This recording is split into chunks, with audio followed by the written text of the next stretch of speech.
So guys, can you tell me what you enjoy about your science lessons? Yeah, I mean, I really enjoy, obviously we've been in quarantine for the last couple of months, and I've really enjoyed having live sessions with teachers because they're always super enthusiastic about giving us high quality teaching, even if we're not in school. And obviously when we go back to school, we're probably going to start doing the practicals again to catch up, and it's not much to catch up on, to be honest, seeing as we've been working so hard in quarantine. But we're going to start doing more practicals and just lots and lots of focus on getting the course done as quickly as possible, which has been super helpful for us because it gives us as students lots of confidence in our abilities, which is really important in science actually, because it's all about being able to effectively revise and learning all this content, and that's super nice to have teachers that help you do that. And basically any questions you ask, if the teacher doesn't know the answer, they will research it and then they will tell you the answer. So basically you learn a lot from what other people ask as well, and normally at GCSE we're sort of you don't need to know that, so I'm not going to tell you that. But the teachers actually let you find out what you're interested about, and then if you are really interested about it, you can research that in your coursework, which is quite nice, and I think different to other science courses because you can actually pursue a interest in a specific section and carry out your own practical experiment. You make an interesting point there, but how have you found it? How different is it to doing GCSE science? I think GCSE science, you're just sort of told the facts, and it's not always that you understand them, it's just that you need to know them and you need to learn them. Whereas if you don't understand something, you can ask a question and then you can go a bit deeper than you need to know, but it's actually useful for remembering it because you then know the facts behind it.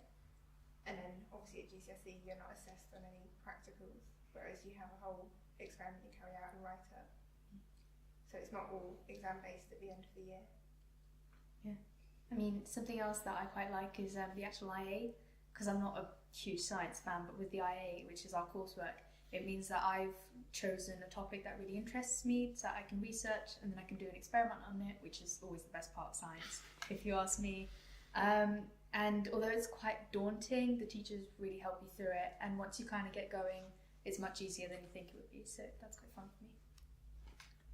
So do you do much practical work? How much practical work is a typical lesson contain? And what kind of practicals do you might do? Yeah, I mean, we've done quite a lot.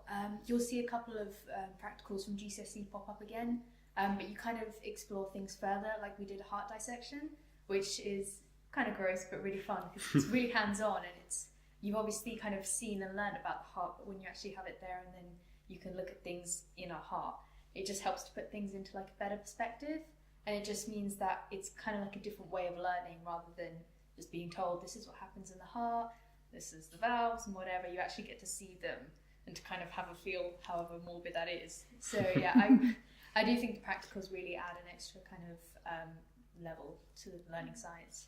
Yeah, I think that's also what's great about the IA is if there's a particular kind of practical or topic which you haven't seen a practical before, you can do that in your IA and you can have a look at that and investigate that. And I think that's something that's so nice about doing kind of the IB in a science and not just for GCSE is you're having to, or you're allowed to kind of put what your own interests into that subject, particularly in the IA and the practicals. So I think that's just really good.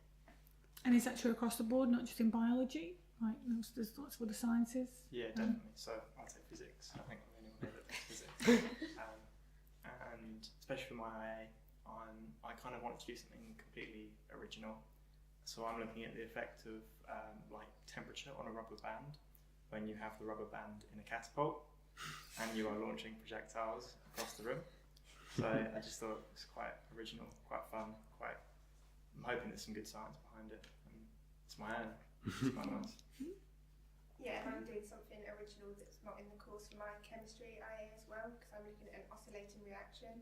So this is where you pour in 3 colourless solutions and then they sort of rotate between 3 colours for a certain period of time. And that's something that I wouldn't have been able to do if I didn't have the IA part of the IB.